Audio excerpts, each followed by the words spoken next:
이제 12월도요 우리가 3번 예배 드릴 수 있어요. 주일을 따지면은 그러니까 벌써 하반기로 들어가고 있는 겁니다. 오늘 이렇게 일어나셔서 인사를 나눌 때 정말 무슨 말을 하면 좋겠을까 좀 생각을 좀 해보세요. 아니면 제가 좀 팁도 드릴 테니까는 뭐 한 해를 주님의 은혜 가운데서 잘 마치세요. 인사는 짧으면 짧을수록 좋습니다. 안 그러면 우리가 버벅거리니까. 아니면 그냥 함께 예배드렸어도 참 좋습니다. 또 귀한 예배 되세요. 주님의 이름으로 축복합니다. 일단 팁을 많이 드렸죠. 좀 생각을 좀 하십시오. 생각하고 계시는 거죠? 저 째려보시는 거 아니고. 생각 좀 하세요. 그리고 인사를 나눕시다. 적어도 3사람 정도 이렇게 인사를 나누세요. 혹시 그동안 인사 안 나눈 분이 있으면 가서 인사하고. 이런 인사는 하지 마세요. 오래간만에 뵙겠습니다. 이런 인사 좀 어쩐 일이세요? 이러지 마시고 그냥 인사를 나누시면 됩니다. 우리 함께 일어나셔서 인사 나누시겠습니다.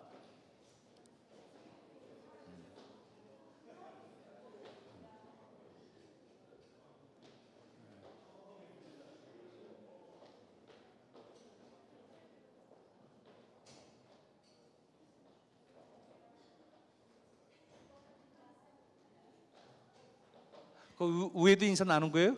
여섯시 오케이.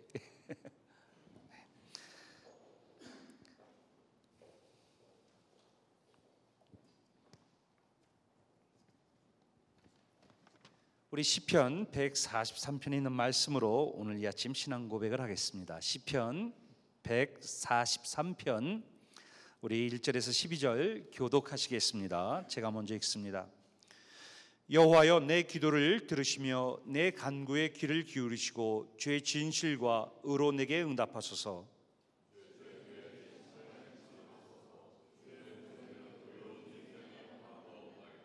원수가 내 영혼을 핍박하며 내 생명을 땅에 엎어서 나로 죽은 지 오랜 자같이 흑암한 곳에서 거하게 하였나이다.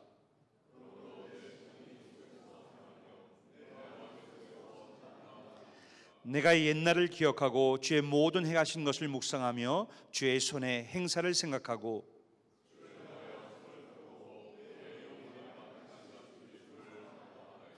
여호와여 속히 내게 응답하소서. 내 영혼이 피곤하나이다. 주의 얼굴을 내게서 숨기지 마소서. 내가 무덤에 내려가는 자 같을까 두려워하나이다.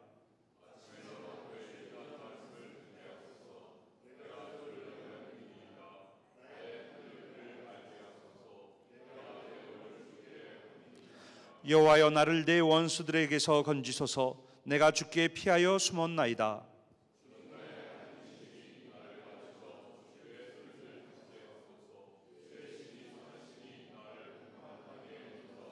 여호와여 주의 이름을 인하여 나를 살리시고 주의 의로 내 영혼을 환난에서 끌어내소서. 주의 인자하심으로 나의 원수들을 끊으시고 내 영혼을 괴롭게 하는 자를 다 멸하소서. 나는 주의 종이니이다. 아멘. 우리 앉아주시고 우리 신재성 집사님 기도 인도해 주시겠습니다.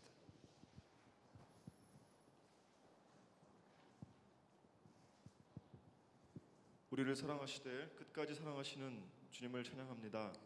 하루하루 주님을 만나고 날마다 믿음의 정비를 해야 될 우리들, 그러나 많이 무뎌진 하나님을 향한 마음을 들고 이 자리에 나왔습니다. 세상이 주는 무게에 힘들어하는 자녀들, 또 말의 덕을 세우지 못해 남에게 상처를 준 자녀들, 또 말로만 주님을 내 안에 모실 뿐 주인 되신 주님께 내 삶을 내어주지 않아서 힘들어하는 당신의 자녀들이 있습니다. 이 아침에 주님 허락하신 예배를 통해서 주님의 인자하심을 나타내시고 그 예배로 자녀들을 회복시키심으로 주님의 성실하심을 베풀어 주시기 원합니다. 2012년 한 해 동안 아과비바 교회를 잘 섬겨주심에 지켜주심에 감사드립니다. 이루어진 새로운 사역자들, 새롭게 세워진 청지기들, 각가지 사역들을 하나님께 감사할 조건이 많음을 고백합니다. 이제 이 모든 사역들을 다시 한번 정비하고 사람들을 세우며 내년의 예산과 세부사항을 결정합니다. 특별히 이 일을 감당하는 사람들에게 은혜 주시고 선한 청지기의 마음을 허락하시옵소서. 크리스천홀과 건축과 오늘 크리스천 아카데미의 문교부 등록과 발키도스 밀라그리 중학교를 위해서 기도합니다. 사람을 낳고 사람을 세우며 사람을 통해서 하나님의 이름을 높이시는 주님의 뜻이 이 일들로 인해서 함께 이루어지길 원합니다. 오늘 크리스천 아카데미를 통해서 두 번째 졸업생을 배출했습니다. 어린 영혼들이 성장하는 만큼 학교가 함께 성장할 수 있도록 인도하시고, 특별히 함께 행동하며 믿고 신뢰해주는 선생님들과 부모님들에게 깊은 은혜를 주시기 원합니다. 한글학교를 통해서 2년 동안 크고 작은 결실들을 주신 것 감사합니다. 섬기는 교사들에게도 은혜를 주셔 내년 한 해에도 능히 감당할 수 있도록 지켜주시기 원합니다. 1월에 있을 이따빼바 선교와 해피패밀리를 위해서 기도합니다. 섬김과 나눔을 통해서 우리들 스스로에게 귀한 은혜와 도전을 주시고 가족이 함께하며 동일한 비전을 소유할 수 있도록 인도하시기 원합니다. 주님의 이름으로 모인 곳에 함께 하시겠다는 하나님의 약속을 믿습니다. 버블스부터 포예배까지 오늘 예배마다 하나님 당신의 모습을 나타내 주시고 예배하는 모든 자들에게 동행하여 주시기 원합니다. 처음 이 성전에 나온 당신의 자녀들에게 주님의 시선이 향하길 원합니다. 두렵고 떨리는 그들의 마음을 위로하여 주시고 그 마음을 열어주시는데 우리 모든 성도들을 마음껏 사용하여 주시기 원합니다. 이제 고영규 목사님을 통해서 하나님의 말씀을 듣기 원합니다. 회개하는 마음과 용서의 기쁨을 주셔 새 힘을 주시고 하나님께로 나온 당신의 아들들이 세상을 믿음으로 이기고 하나님의 주재권을 인정할 수 있는 삶을 살아갈 수 있도록 인도하시기 원합니다. 그래서 유혹과 핍박과 좌절이 있더라도 다시 한번 신앙과 은혜로 돌아올 수 있는 승리의 삶을 살 수 있도록 인도하시기 원합니다. 주실 말씀에 감사하며 예수님의 이름으로 기도합니다. 아멘.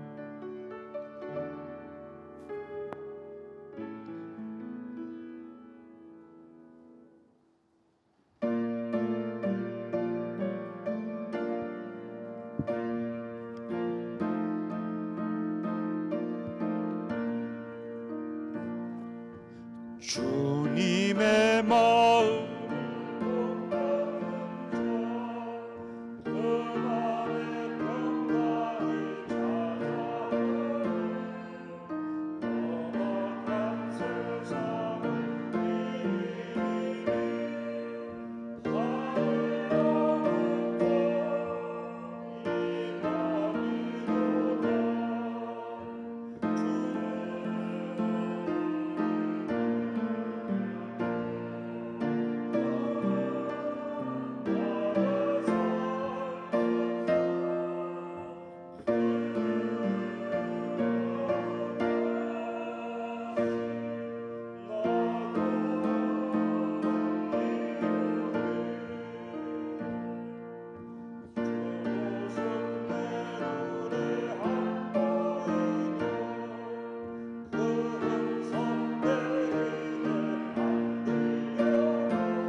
아멘.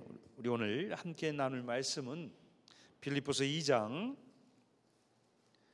5절로 11절까지 있는 말씀입니다.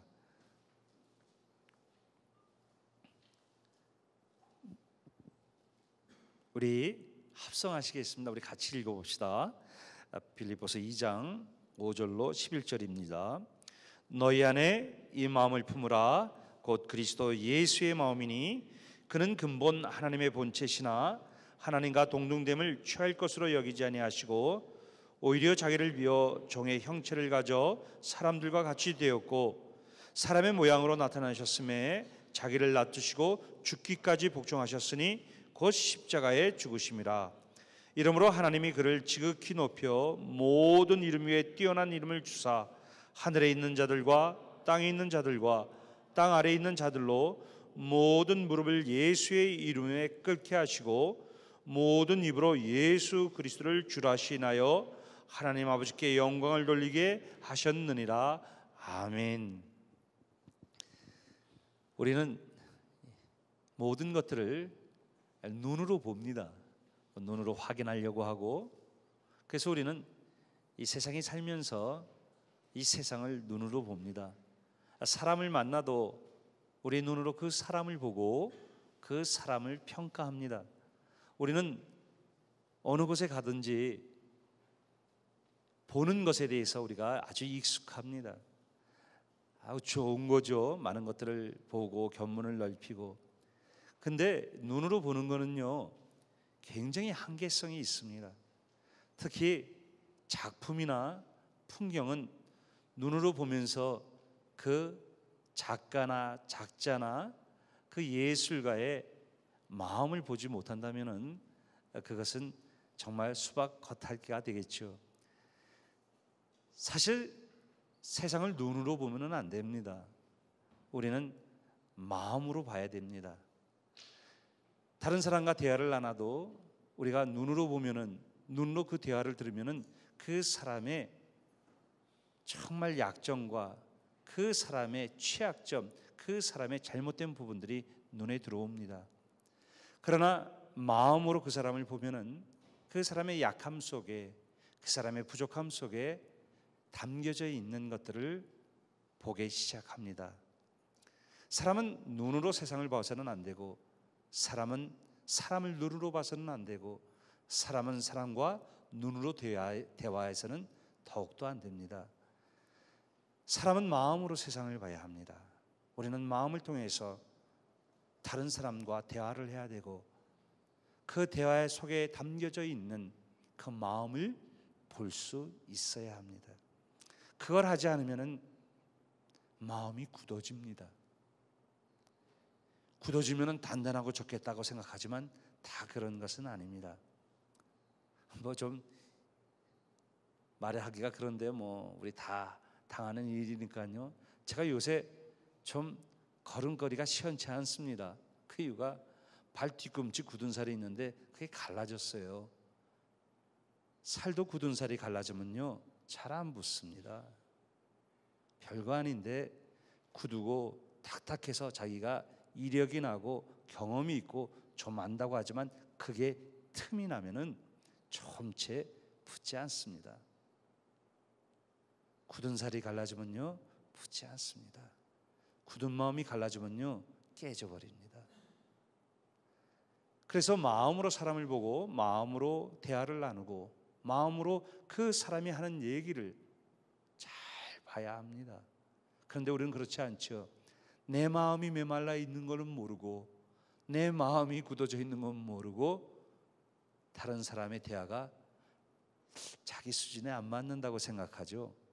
다른 사람이 보여주는 것들이, 비추는 것들을, 그래서 우리는 쉽게 평가를 내리고 판단을 하고 나도 모르게 심판 자리에 앉기 시작합니다. 마음으로 사람을 보고 마음으로 이렇게 보면은, 이 건강하면요, 마음이 아프면은 이 세상이 슬프게 보여요. 이 마음이 병들면요, 이 세상의 모든 어떤 일도 무겁기만 합니다. 하물며 마음이 어두우면요, 소망이 없습니다. 그러나 마음이 건강하면요, 어떠한 험한 일, 험한 고통 속에서도 정말 소망의 봄이 오고 있는 것을 볼 수가 있어요. 마음이 신선하고 마음이 아름다우면은 다른 사람 그 마음이 메말라 가고 있는 것을 보고 함께 울어줄 수 있습니다. 비가 내리지 않으면은 사막이 됩니다.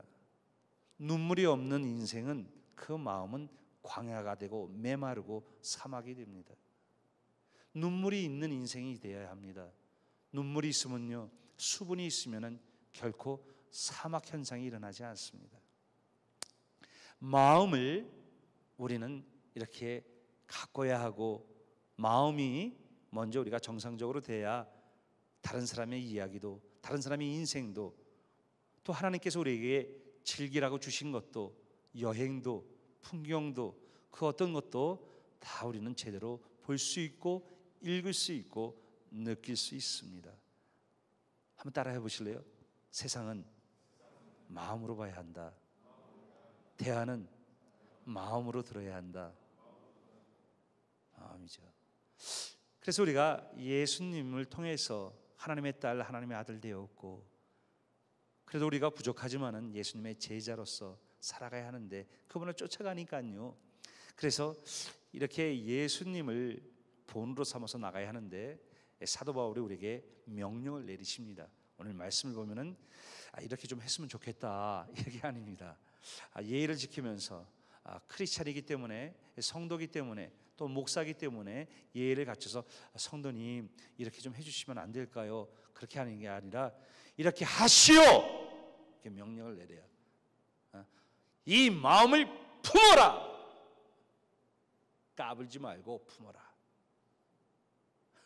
건방지게 놀지 말고 품어라. 아는 척하지 말고 품어라. 된 줄 생각하면 자빠진다. 선 줄로 생각하면 넘어질까 정말 근심하면서 이 마음을 품어라 하십니다. 그럼 어떻게 돼요? 어떻게 돼요? 품으면 돼요. 품으라고 하시니까 품으면 돼요. 품겠습니다. 일단 품으라고 했어요. 저는 이 표현을 너무 좋아합니다. 품으라는 뜻은 뭐예요? 내가 없기 때문에, 나에게는 없기 때문에, 나의 인생 속에서는 이런 부분은 찾아볼 수 없기 때문에 품으라고 하십니다. 일단 품으라고 합니다.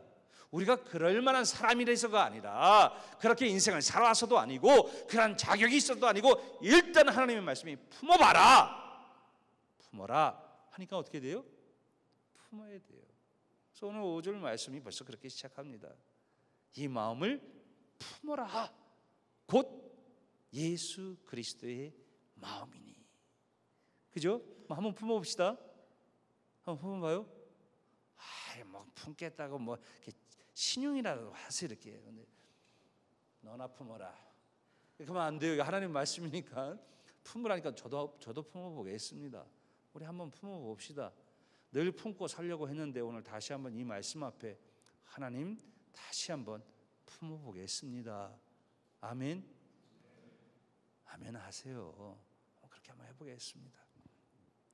자, 그러면 예수 그리스도의 마음을 품는다는 것은 무엇인가? 한데 제가 이게 신학적으로 안 들어가려고 무척 애를 썼습니다. 이 신학적으로 들어가면 이 말씀이 굉장히 이게 중요한 말씀이거든요. 이 신학적으로는 저는 신학자가 되려고 하는 잠시 그럴까 허망스러운 꿈도 한번 꿔본 적이 있었기 때문에 제가 특히 신약학을 공부하려고 그런 때가 있었습니다. 그래서 이렇게 공부를, 그래서 지금까지도 헬라어 그때 옛날에 공부했던 걸로 조금씩 이렇게 제가 살아오는데, 이거를 케노시스라고 하는 자신을 비우는 예수 그리스도의 humiliation of Jesus Christ 해갖고 이게 케노시스라고 하는 이 신학의 한 파트입니다. 근데 이제 저는 여러분들과 그렇게 들어가지 않을 거고, 여기 그냥 한국말로 번역을 했는데도 참 잘했어요. 원문으로 보면은 막 소름 끼칠 정도로 이 원문의 조직이 기가 막힙니다. 포르투게스는 조금 더 잘 돼 있어요. 근데 한국 말도 빠지지 않습니다. 한번 제가 하라는 대로 한번 해보세요. 마음을 품으라 했잖아요. 그래서 도대체 이게 어떤 마음이냐? 6절에 보면은 예수 그리스도 이 마음을 품는데 사도 바울이 이런 거예요. 우리가 꼭 품어야 할 마음이 있다. 인생을 살아가는데 마음을 품어야 되는데 이 마음을 품는 마음이 바로 예수 그리스도의 마음이다. 근데 예수 그리스도의 마음은 어떤 마음이냐 이렇게 갖고 들어갑니다. 근데 그 예수 그리스도의 마음을 세 가지로 나타냅니다. 예수 그리스도의 마음을 첫 번째로 6절이 써 있습니다. 6절에 보면은 그는 근본 하나님의 본체시나 하나님과 동등됨을 취할 것으로 여기지 아니하시고, 여기서 뭐냐면 하나님의 본체라고 하는 말이 나옵니다. 여기에 포르마라고 하는 그 형태가 나오는데 예수님의 본체는 하나님 본체예요. 하나님의 원형. 그러니까 하나님을 알려면은 우리가 누구를 알면 되는 거예요? 예수님을 알면 되는 거예요. 예수님을 알아가면 알아갈수록 하나님을 더욱 알아가게 됩니다. 사람이 하나님을 안다는 것은 이건 엄청난 일이죠. 하나님의 그 영원하시고 그 정말 무서워 전능하신 그 하나님을 어떻게 우리가 알아갈 수가 있겠습니까? 그런데 예수님을 통해서 알 수 있습니다. 왜냐하면 예수님이 원형이에요. 이게 모조품이 아니라 축소판이 아니라 본체예요. 본체. 하나님의 본체. 그러니까 예수님을 조금 알아도 그게 하나님에 대해서 그 부분에 대해서 확실하게 아는 거예요. 100% 아는 거예요. 이 부분에 대해서는 하나님을 향해서 온전히 알게 되는 거예요. 왜냐하면 예수님이 하나님의 본체, 하나님의 원형인 거예요. 원형. 아, 내가 예수님을 알면 하나님이 이러시구나 이렇게 알 수 있는 거예요. 그것만 보면 알아요. 이 사람들하고는 다릅니다. 우리가 특히 식당이나 특히 빵집, 햄버거집 가면은 그 선전은 기가 막히게 그 사진을 보면 그죠? 그 빵 시켜봐요. 그렇게 안 나와요. 그러면 사진 한번 보고 빵 한번 보고 사진 한번 보고 빵 한번 보고 이게 감이 안 잡힙니다. 도대체 무엇을 시켜야 저 사진에 있는 빵을 먹을 수 있을까? 안 그래요? 근데 이 예수님은 그렇지 않아요. 이 예수님을 알면은 하나님을 알게 됩니다. 예수님과 사귀면은 한번 따라 이거 쉽습니다. 예수님과 사귀면 누구하고 사귀는 거예요? 하나님하고 사귀는 거예요. 예수님한테 예수님을 사랑하는 마음이 느껴요. 주님 정말 사랑합니다. 그럼 지금 누구를 사랑하고 있는 거예요? 하나님. 따라 하세요. 좋은 말 할 때. 예수님이 보고 싶어. 갑자기. 그럼 누가 보고 싶은 거예요? 하나님이 보고 싶은 거예요. 예수님 날 좀 도와주세요. 그러면 누구한테 지금 하는 거예요? 하나님. 주님이 내 곁에 있었으면 좋겠다. 그러면 뭐를 바라는 거예요? 하나님이 지금 동행하고 계심을 보고 확인하고 싶은 거예요. 그러니까 우리는 어떨 때는 기도하다 보면은 왔다 갔다 하죠. 내가 지금 예수님 앞에 기도하고 있나? 하나님 앞에 하고 기도는 걱정하지 마세요. 그분들이 알아서 다 처리하십니다. 걱정, 그것 때문에 막 이렇게 왔다 갔다 하지 마세요. 왜? 예수님이 하나님의 뭐예요? 본체, 원형입니다. 그래서 우리 첫 번째 우리 공부하는 내용을 보면은 하나님의 본체시나 하나님과 동등됨을 취하지 않았습니다. 그분이 자격이 없어서 밀려난 것이 아니라 이분은 하나님이신데 하나님이 앉으시는 그 자리를 취하지 않으셨어요. 이건 뭐냐면 자격이 다 있어요. 근데 그 자격을 누리지 않으셨어요. 그 자격을 누리게 되면은 그냥 하나님의 자리에 있게 되십니다. 그분이 그 자리에 앉아 있으면은 저와 여러분은 감히 그 앞에 나갈 수가 없어요. 죄인된 인간은 하나님 앞에 나갈 수가 없습니다. 하나님 앞에 나갈 수가 없어요. 죄인은 하나님 앞에 하나님이 무서워서가 아니라 이 죄성 때문에 우리는 하나님 앞에 쓸 수가 없습니다. 왜냐하면 우리는 벌써 타락된, 우리는 이게 파손된 제품이거든요. 하나님이 저희를 그렇게 만들어주지 않으셨거든요. 하나님의 완제품인데 하나님께서 저와 여러분을 온전하게 만들어주셨는데 저와 여러분은 이 죄로 말미암아 어떻게 됐어요? 깨졌어요. 어떤 부분이 이 작동이 안 돼요. 이게 불량품처럼 돼버렸어요. 사실은 하나님이 그렇게 돼버리지 않았는데 하나님이, 여러분 생각을 해보세요. 내가 생산 공장에서 생산라인에서 정품을 만들어 놨는데 누가 이거를 망가뜨려 놨어요. 누가 이거를 조작을 해버렸어. 누가 이거를 정말 해적 물품을 만들어 갖고 모조품을 한 거예요. 그걸 누가 원하겠습니까? 우리 가끔 가다가 뉴스나 신문 이런 신문 지면에서 이렇게 보지 않습니까? 그 해적상 해적 물건 해갖고 막 부르도자나 뭐 그 큰 부시는 뭐 기구로 다 부셔버리잖아요. 그거 보관하지 않습니다. 다 불태워버리든지 뭐 그렇게 해버립니다. 그러니까 우리가 하나님 앞에 섰을 때 우리 인생이 완제품이었는데 이게 깨졌어 봐요. 이게 쓸 수가 없다고요, 하나님 앞에요. 그런데 하나님이신 예수님, 하나님의 본체이신 예수님, 하나님으로서 마땅히 대접을 받으셔야 되고, 하나님으로서 우리에게 예배를 받으셔야 되고, 하나님으로서 우리에게 정말 찬양과 경배를 받으셔야 할 그 하나님이 하나님의 자리에서 나오셨습니다. 그건 엄청난 일이죠. 이게 첫 번째 마음입니다. 이 마음을 품으라는 것은 뭐냐면은 우리가 이 세상을 살아갈 때에 내가 다 자격이 있어요. 다 내가 열심히 노력해갖고 내가 번 돈이에요. 내가 마음대로 쓸 수 있어요. 내가 눈물을 흘리며, 내가 인상을 쓰며, 내가 먹을 거 안 먹고, 내가 정말 잘 거 못 자고, 내가 정말 어떻게 해서 뛰어서, 어떻게 땀을 흘리며, 어떻게 해서 버는 건데 하고서 자기만 쓰는 것이 아닙니다. 쓸 수 있어요. 그 사람, 모든 사람이 안 해요. 근데 거기서 벗어나는 겁니다. 이건 내 거예요. 내 자격이에요. 내 권리예요. 모든 것을 주장할 수 있습니다. 그 주장하는 것을 포기하는 것을 가르쳐 주십니다. 이게 누구의 마음이에요? 예수님의 마음이에요.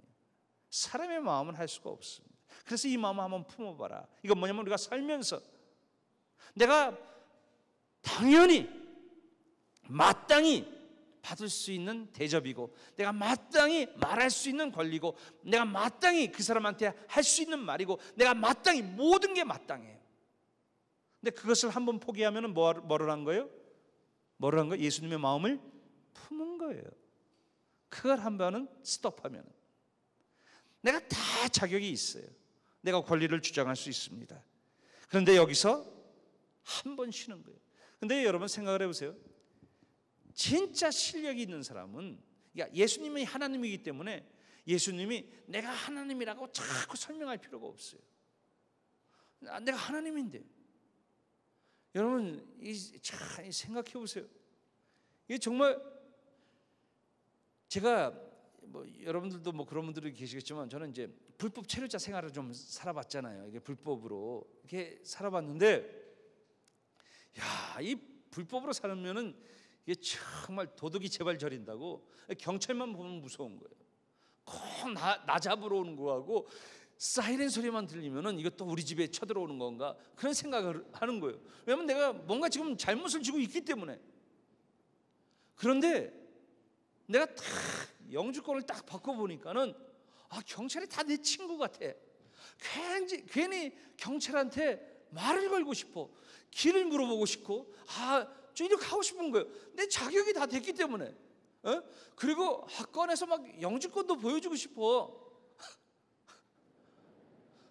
내가 그 자격이 있는 거예요. 안 그래요? 여러분 안 그래요? 저만 유치한가? 뭐 보여주고 싶은 게 진짜니까. 야, 제가 첫 번째 장난감을 선물로 받은 적이 이제 초등학교 시절인데, 저희 아버지가 이 권총을 하나 사줬어요. 권총. 야, 근데 제가 이 장난감이 없었어요. 친구네 집을 한번 놀러 갔는데 이 친구네 집에 이 권총이 있더라고요. 권총이. 근데 정말 좋은 장난감이더라고요. 내가 그거 한 번만 좀 갖고 놀자고 하는데 이 자식이 얼마나 치사한 녀석인지 제 앞에서 이 약 올리기만 하지 이걸 안 주는 거예요. 제가 하도 화가 나갖고 그 친구 손에서 그 총을 뺏었습니다.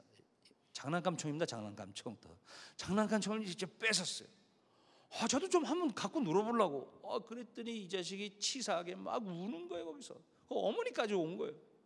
자기네 집이니까. 그래갖고 이 야단 실컷 얻어먹고 거기서 그 집에서 쫓겨나다시피 했습니다. 나 치사. 근데 바로 그날 저녁에, 야, 저희 아버지가 선물을, 이거 네 선물이다 하고 선물을 주는데 딱 열어보니까 권총이 있는 거예요. 권총 장난감이.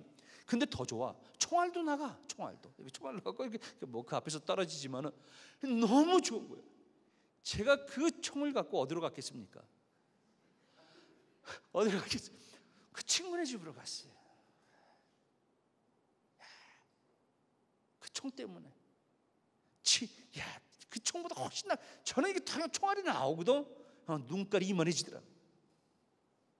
여러분, 자기가 실력이 있고 정말 자기가 자격이 있으면은 설명할 필요가 없습니다. 이거 뭐 이럴 필요 없어요. 딱 가서 총 보면서 총 하나 끄내는 거예요. 말할 필요가 없어요. 탁탁 이렇게 쏘면 돼요. 쏴봐. 제가 총 안에 나가요. 그럼 또 주워 갖고 다시 집어넣는 거예요. 미치죠. 그리고 아무 말 할 필요가 없습니다. 그리고 난 바빠서 집으로 간다. 돌아오면 됩니다. 여러분, 자격이 있으면, 실력이 있으면 설명이 필요 없어요. 설명이 필요 없습니다.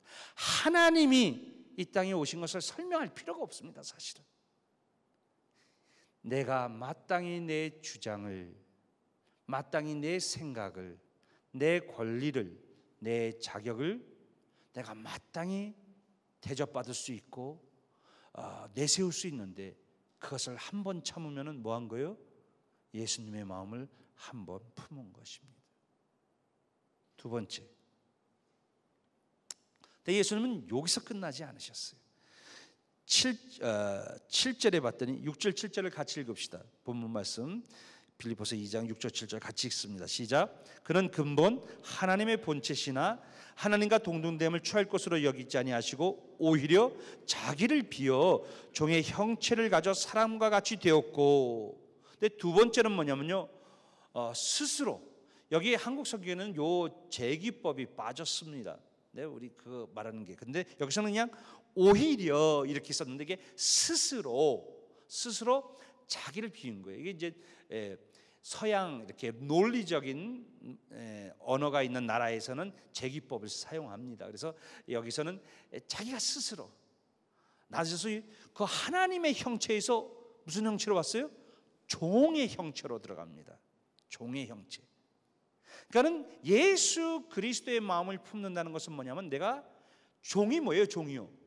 다른 거 생각하지 말고 두 가지만 생각하면 됩니다. 종은 주인이 있다. 따라하세요. 종은 주인이 있다. 그래서 종이에요. 주인이 없으면 종이 아닙니다. 종은 주인이 있습니다. 그죠? 종은 주인이 있습니다. 그리고 종은 뭐냐면, 종은 다 섬기는 일이에요. 다 섬겨야 돼요. 종은 섬겨야 돼요. 종이기 때문에. 종의 역할이 오늘 내가 좀 일 좀 해볼까? 이따 이 소리 하면 안 됩니다. 섬겨야 돼요. 늘 섬기는 거예요. 열심히 땀을 흘리면서도 또 섬겨야 돼요. 종은 주인이 있고 종은 섬기는 일입니다. 그러면 내가 다른 사람을 나의 상관, 주인처럼 생각하고 한번 섬겼으면 그 사람이 무슨 마음을 품은 거예요? 예수님의 마음을 품은 겁니다. 예수님의 마음을 품은 거예요. 내가 무슨 일을 하는데 내가 섬기는 마음이 들어가야 돼요. 내가 한번 섬겼으면은, 그 섬기는 그 동안에는 저와 여러분은 예수님의 마음을 품은 겁니다. 뭐예요? 하나님의 마음을 품은 것입니다. 한 번 섬겼는데, 이 섬김을 빠졌을 때는 종의 모습이 뭔지도 모르는 거예요. 그래서 예수님은 스스로 우리도 자발적으로 여기서 내가 섬겨야 되겠다. 그 한 번 섬겼을 때 그 섬긴 만큼 하나님의 마음, 예수 그리스도의 마음을 품은 거예요. 근데 여기서 조심해야 합니다. 사람은요, 희생을 많이 하고 자기가 열심히 섬기고 하면은 사람은 거기에 대한 그 심리적 보상이라는 게 있습니다. 자기가 열심히 일하고 열심히 섬기고 열심히 하다 보면은 희생이 많으면 많을수록 보상의 심리가 같이 상승합니다. 그렇게 되면 내가 지금 보상의 이 심리 현상이 나에게 일어나고 있구나, 그걸 어떻게 하냐면요, 자기 주장을 자꾸 내세웁니다. 그래서 모든 일들이 자기 주장을 따라주기를 원하고 자기 의견에 사람들이 동의를 하기를 바랍니다. 그건 뭐냐면 희생을 많이 한 사람의 심리적 현상입니다. 심리적 보상의 현상입니다. 특히 부모님들도 그러죠. 부모님들이 뭐 자식들을 얼마나 정말 잘 키우고 자식을 위해서 뭐든지 하죠. 근데 자식에 대해서 너무 이렇게 헌신한 부모들을 보면은 거기에 이 심리적 보상의 현상이 일어나서 거기에 대한 애착심이 들어가고 거기에 대해서 마치 물론 부모로서 당연히 해준 건데 본의 아니게 보상을 받으려고 하는, 그래서 그 보상이 네가 이렇게 내가 이렇게 너를 키웠으니까 밥값 내라, 이렇게 했으니까 이제 옷값 내라, 이게 아니라 그 보상의 심리가 어떻게 나타난다고요? 바로 자기 주장으로 나타납니다. 그러니까 명령형이 되죠. 너 이렇게 해야 된다. 그 자녀의 인생의 결정적인 부분에 부모의 주장이 들어가기 시작합니다. 그래서 교회를 이렇게 하다 보면은 헌신을 많이 한 성도님들이 꼭 이 보상의 심리에 빠져들기 시작합니다. 저는 이렇게 목회를 하면서 제가 느낀 게 뭐냐면 보상의 심리를 날 보상해 주세요 이렇게 하지 않죠. 근데 그거를 이제 어떤 일들을 하면서 보면은 자꾸 모든 일들을 이렇게 결정하고 들어와 버립니다. 다 주장을 해요. 그리고 하는 일은 그냥 과정으로 지나갈 일이에요. 벌써 생각에 딱 각인이 돼서 들어옵니다. 그러면 이 사람이 지금 심리적 보상으로 깊이 병들어가고 있구나, 그걸 느낍니다. 그러면 대화의 내용이 사실 대화가 아닙니다. 의견 충돌로 들어갑니다. 자기의 주장이 너무 확고해집니다. 굉장히 조심해야 합니다. 이거는 예수 그리스도의 마음이 아닙니다. 그냥 사탄의 마음입니다. 이거는 인간의 죄악의 마음입니다. 타락된 영혼의 마음입니다. 그러나 예수 그리스도의 마음은 스스로 자기를 비워서 종의 형체로 섬기는 것입니다. 그리고 섬기고 그걸로 끝입니다. 특히 이러죠. 이거 쉬운 예로요. 여러분 이해하라고 하는 겁니다. 쉬운 예로요. 헌금을 많이 한 사람이 헌금에 대한 출처와 헌금에 대한 어디다가 사용됐는지 그 내용을 알려고 합니다. 그게 보상의 심리에서 들어가는 겁니다. 교회 재정에 굉장히 예민해집니다. 헌금을 많이 했거든요. 그러면 거기서 자기도 모르게 내가 이게 어떻게 번 돈이고 내가 이걸 어떻게 해서 헌금한 돈인데 이 심리가 작용하기 시작합니다. 근데 이 헌금을 했으면은 헌금으로 끝나야 합니다. 헌금으로 끝내야 합니다. 하나님에게 내가 받은 복이 얼마나 많은데, 제가 30일 날 마지막 주일 날 함께 나눌 말씀은 뭐냐면 한 해를 마지막하고 또 새해를 받으니까 복 좀 아껴 쓰십시다. 기대하시라. 개봉박두.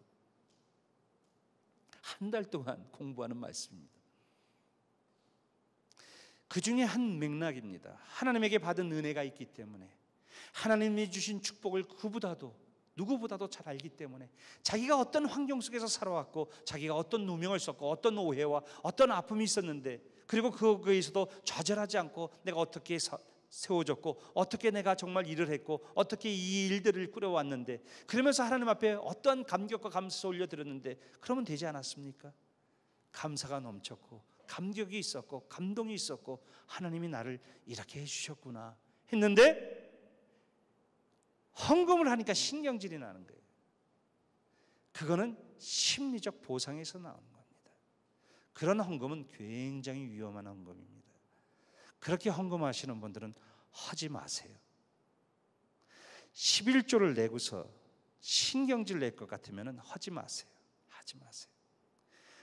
건축 헌금을 내고 감사 헌금을 내면서 부부싸움 할 것 같으면 절대로 하지 마세요. 특히 아내들이 정신을 바짝 차리세요. 그건 헌금하고 죽습니다. 아나니아의 심정으로 주면서 언제 너보고 이걸 바치라고 했냐, 다 네 건데, 네 건데. 내게 아니라는 것을 알았을 때가 헌금이 되는 것입니다. 하지만 오늘 헌금 내용은 아닙니다. 근데 예민한 부분이기 때문에 제가 말씀을 드리는 겁니다. 헌신이 많이 되고 자기가 희생이 있었고 자기에게 많은 섬김이 있었으면은 사람들은 자기 주장을 따라주지 않은 것 때문에 굉장히 힘들어합니다. 그러면 그것은 사람의 마음이고 타락한 영혼의 마음이고 사단의 마음이지 예수 그리스도의 마음은 아닙니다. 예수 그리스도의 마음은 뭐예요? 스스로 비어서 종의 형체로, 하나님의 원형이었는데 이제는 종의 형체로, 종의 틀에 들어가는 것입니다. 그래서 그냥 섬기고 섬김으로 끝나는 것입니다. 그러면 하나님이 그 사람을 더 큰 섬김을 할 수 있도록 그 사람을 사용하십니다. 더 큰 섬김을 할 수 있는 사람은 아무나 하는 게 아닙니다. 그 사람의 인생이 거기에 걸맞게 성장되는 것입니다. 그렇기 때문에 희생이 많고 섬김이 많고 헌금을 많이 했고 정말 봉사를 많이 했고 이렇게 나눔을 많이 했던 사람들은 정말 어떤 일들을 맡을 때마다 정말 종의 모습으로 자기가 스스로 낮추고 겸손하게 두렵고 떨리는 마음으로 들어가야 합니다. 그리고 자꾸 대화를 나누면서 지금 내가 내 주장을 내세우고 있는 것이 아닌가, 내 주장도 이 모든 사람과의 결론 부분으로 같이 이루어져야 되는데 나의 초지일관, 나의 주장과 의견이 모든 일들을 드라이하면서 결국은 내가 그 결론이 나도록 내가 이렇게 몰아가고 있는 것이 아닌가를 살펴봐야 합니다. 그건 예수 그리스도의 마음이 아닙니다. 그래서 첫 번째로 예수님은 하나님의 본체였습니다. 본체십니다. 그래서 예수님을 알면 알수록, 예수님을 함께 교제하고 나가면 나갈수록 저와 여러분은 하나님과 함께 깊은 교제 속으로 들어가는 것입니다. 근데 예수님의 마음이 거기서만 끝나는 것이 아니라 예수님은 스스로 자신을 비어서 종의 형체로, 종의 형틀로 들어오셨습니다. 근데 그 세 번째가 바로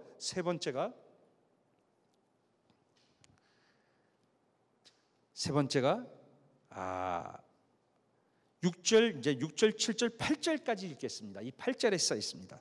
6절, 7절 같이 읽습니다. 시작. 그는 근본 하나님의 본체시나 하나님과 동등됨을 취할 것으로 여기지 아니하시고 오히려 자기를 비워 종의 형체를 가져 사람들과 같이 되었고 사람의 모양으로 나타나셨음에 자기를 낮추시고 죽기까지 복종하셨으니 곧 십자가에 죽으심이니라. 아멘. 이 세 번째에 형이 나오는데 그것은 사람의 모양으로 나옵니다. 사람의 모양. 처음에는 하나님의 원형, 하나님의 본체, 두 번째는 종의 형체, 그죠? 그 다음에 세 번째는 사람의 모양. 이게 사람의 모양이죠. 사람의 꼴이죠. 사람의 그 사람마다의 그 모습이죠. 모양 했던 것은 왜 모양이라고 했을까요? 여러 가지 모양이 있기 때문에 그렇습니다. 한 가지만 있는데 모양이라고 합니까? 근데 사람의 모양이라고 그랬어요. 여기에 하나님의 말씀에 신비로운 비밀이 담겨져 있는 거죠. 여러 사람의 모양으로 나올 수 있는 거예요. 그래서 사람의 모양이라고 합니다. 이 포르투게스 원문으로 보면 너무 멋있어요. 포르투게스는 뭐라고 쓰냐면 피구라 우마나, 피구라라고 그래요. 피구라. 포르투게스라는 사람은 피구라라는 뜻을 압니다. 피구라. 여러 피구라가 있어요. 여러 피구라. 그 사람의 모양입니다. 그 모양인 거는 뭐예요? 사마리아 여인을 만났을 때는 그 여인의 수준으로 사마리아인의 모양으로 나타나시는 겁니다. 니고데모와 만날 때는 그 사내들인의 그 장로 원로의 그 모습으로, 그 사람이 이해할 수 있는 모습으로 모양으로 나타나시는 거죠. 제자들에게는 그 제자들의 모습으로, 그 제자들도 정말 아직 깨닫지 못한 그 제자의 모습에는 그들을 인도할 수 있도록 그 모양으로, 사람의 모양으로. 그러니까 여러분 잘못 이해하면 이건 카말레옹인가? 카말레옹은 색이 변하는 겁니다. 모양이 변하는 게 아니라 모양이 변하는 게 아니에요. 영화를 좀 보시면은 그 엑스맨을 보면은 그 무단지들이 있습니다. 사람의 모양도 변합니다. 그건 맞습니다. 그 모양이 바뀌는 거예요. 모양이. 예? 그래갖고 어떤 사람을 탁 치면 그 사람처럼 돼버립니다. 엑스맨 좀 보셨어요? 그것도 재밌어요. 시간 좀 한가로우실 때 한번 보세요. 그러면 사람이 변하는 거예요. 그런데 여기서의 모양은 그 사람을 섬기기 위해서, 그렇게 낮아지기 위해서, 그래서 사람의 모양인데 사람의 모양에 정말 예수의 마음을 품는 것은 뭐냐면 내가 그 사람의 모양처럼 다가섰을 때 우리는 뭐예요? 예수님의 마음을 품은 겁니다. 자, 정리해드리겠습니다. 다 끝났어요. 벌써. 다 끝났습니다. 오늘 말씀 봤더니 저와 여러분 보고 명령을 내리십니다. 저는 이 본문을 읽을 때마다 사도 바울의 외침을 듣습니다. 저의 영규야, 이 마음 좀 품어라 하는 메아리가 들려옵니다. 내가 저 마음을 한번 품어봐야 하는데 용기를 내야 합니다. 용기가 필요한 것은 나에게 없었던 것, 나에게 없는 것을 해봐야 되기 때문에 그렇습니다. 그래서 품으라고 했습니다. 내 속에 없는 것입니다.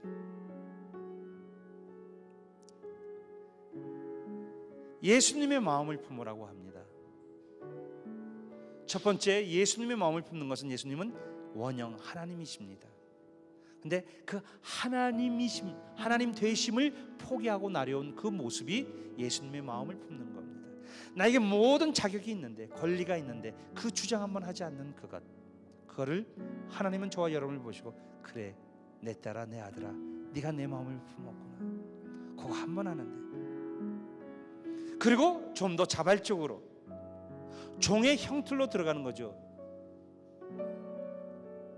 섬기는 것입니다. 이 섬김을 깨닫기 시작하면 내가 누구를 대접하는 것도 섬기는 거죠. 제가 쉬운 말로 얘기해요. 제 아내하고도 얘기하고 우리 교회 안에서도 뭐 구제품을 주시려고 합니까? 입을 수 있을 때 주세요. 입지 못하는 건 주지 마세요. 내가 신을 수 있는 신발을 주세요. 나도 아직 쓸 수 있는 것들을 주셔야 합니다. 폐품을 주시면 안 됩니다. 버리기도 아까워요.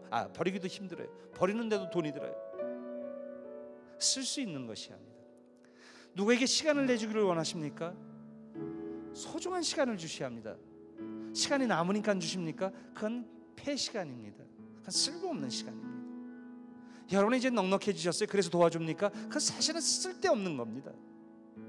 그거는 할 수는 있지만, 이 세상적으로 보면은 여러분은 구제 사업가가 되겠지만, 자선 사업가가 되겠지만은 하나님의 눈으로 볼 때는 결코 예수 그리스도의 마음을 품은 것은 아닙니다. 예수 그리스도의 마음을 품는다는 것은 나의 소중한 시간을 주는 겁니다.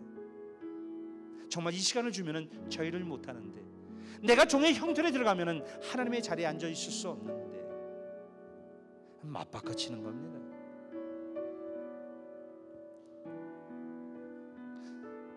제가 싫어하는 말들이 하나가 있는데, 그 중에 하나가 뭐냐면, 식사나 한번 하실까요?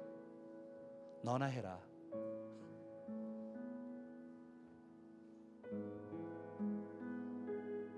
식사하십시다.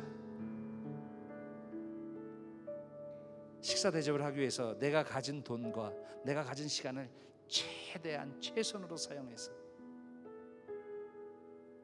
그렇게 하시려면 식사 대접을 하시고, 그렇지 않으면 혼자 드세요. 왜냐하면 예수님의 마음을 품을 수 없기 때문에.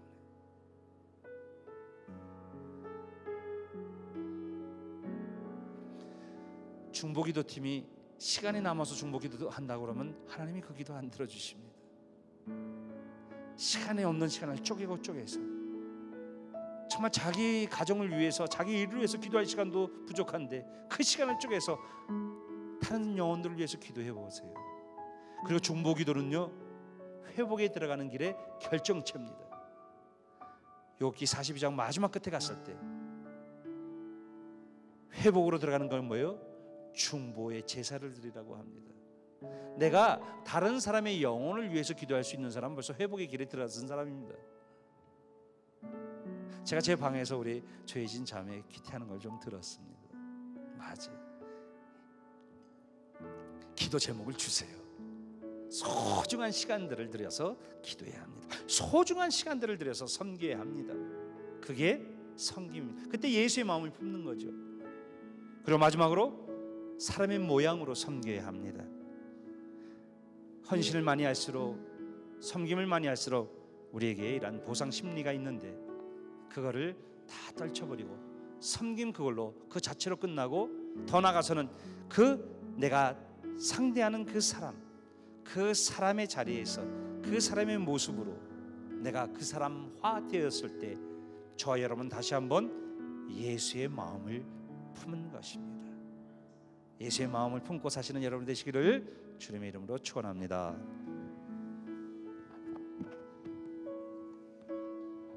이 시간 우리 한 2-3분만 기도하시겠습니다.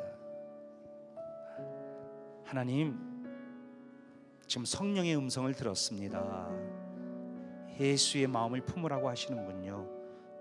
이 마음을 품을 용기를 성령 하나님 주십시오. 괴테는 말했습니다. 용기를 잃으면 자기 인생 전체를 잃어버린 거라고.